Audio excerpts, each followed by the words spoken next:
Buen día, mi nombre es Laura Vanessa Bello Contreras, soy aprendiz de la ficha 2060-647 del Tecnólogo en Gestión Documental. Este video tiene como fin describir el manejo de residuos sólidos en el ámbito de mi hogar y para ello es fundamental mencionar la GTC 24, que es la Guía Técnica Colombiana enfocada en la gestión ambiental de residuos sólidos. Bien, en esta norma se hace mención a acciones que permiten proteger y preservar el medio ambiente. Nos hablan también de unas definiciones, unas fuentes de generación de residuos sólidos en la separación de la fuente de generación y asimismo instrumentos que faciliten la separación en la fuente. En este video nos vamos a enfocar en el manejo de residuos sólidos. Para empezar, hay que tener en cuenta que las fuentes de generación de residuos sólidos son la fuente doméstica, comercial, institucional, industrial y de servicios. Y en este caso vamos a hablar de la fuente de generación de residuos sólidos doméstica. Para ello es necesario cuestionarnos sobre un para qué. Bien, esto nos permite proteger y preservar el medio ambiente de tal forma que utilicemos en forma eficiente los recursos naturales y asimismo evitemos la generación de residuos. En el caso de que sean residuos que se producen inevitablemente, se pueden aprovechar al máximo mediante diferentes alternativas que permitan hacerlo, ya sean como la reutilización, el reciclaje, la incineración con recuperación de energía, entre otros procesos. Y en caso de que sean residuos sólidos que no se pueden aprovechar, la última alternativa es una disposición final adecuada.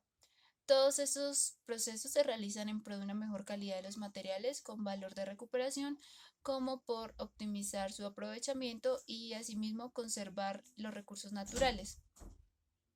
Y todo esto pues como que va a llevar a que se disminuyan los impactos negativos sobre el medio ambiente. Ahora bien, para pasar a la separación de la fuente de generación, debemos tener en cuenta que si son residuos aprovechables, residuos de almacenamiento de alimentos o similares, residuos industriales, residuos institucionales o residuos peligrosos. En este caso, estaríamos hablando de residuos aprovechables y residuos de alimentos o similares. En estos casos, cada residuo se deposita en un recipiente según pues, la clasificación que se le dé. Y, por ejemplo, en el caso de los residuos aprovechables, hablaríamos de, por ejemplo, cartón, vidrio, papel, plástico, metales, entre otros. Mientras que si hablamos de alimentos o similares, debemos depositar en el recipiente que le corresponda residuos como lo son la cáscara de huevo, los restos de vegetales y frutas, y entre otros, pues que sean como similares a estos. Eh, Otra cosa es que posiblemente en nuestro hogar poseamos residuos peligrosos, ya sean como aceites lubricantes y derivados de petróleo, o también podemos encontrar orgánicos solventes halogenados y no halogenados, como podrían ser las pinturas o resinas.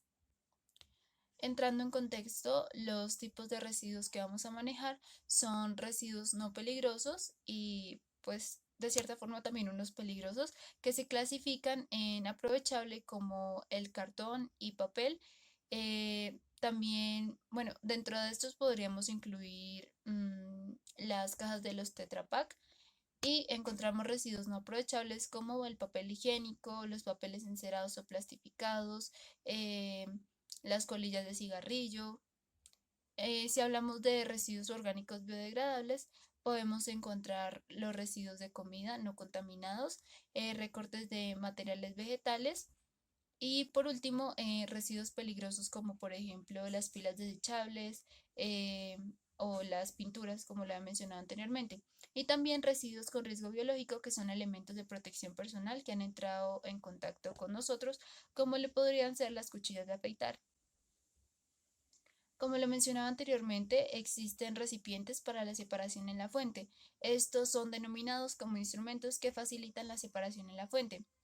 En el caso de los recipientes se pueden utilizar bolsas, contenedores, canecas, cajas, entre otros. Bueno, acá se tienen en cuenta los colores establecidos en la GTC 24 y dicho esto, se adopta el siguiente código de colores. Según el tipo de residuo, se asigna un color de caneca y bolsa.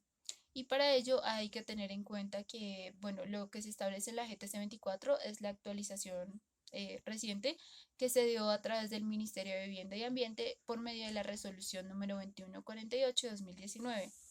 Esta resolución empezó a regir desde el 1 de enero de 2020.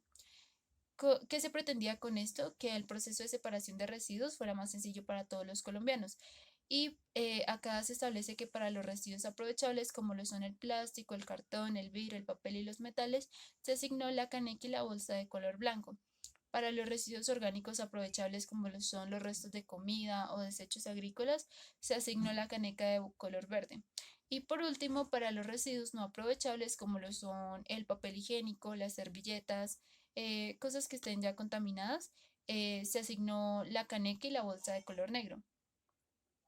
Adicional a esto, se deben rotular las bolsas y las canecas plásticas para que pues se facilite la tarea de depositar los residuos en los recipientes y de tal forma se va a apoyar este ítem con la educación y la capacitación de todas las personas que hacen parte de la actividad.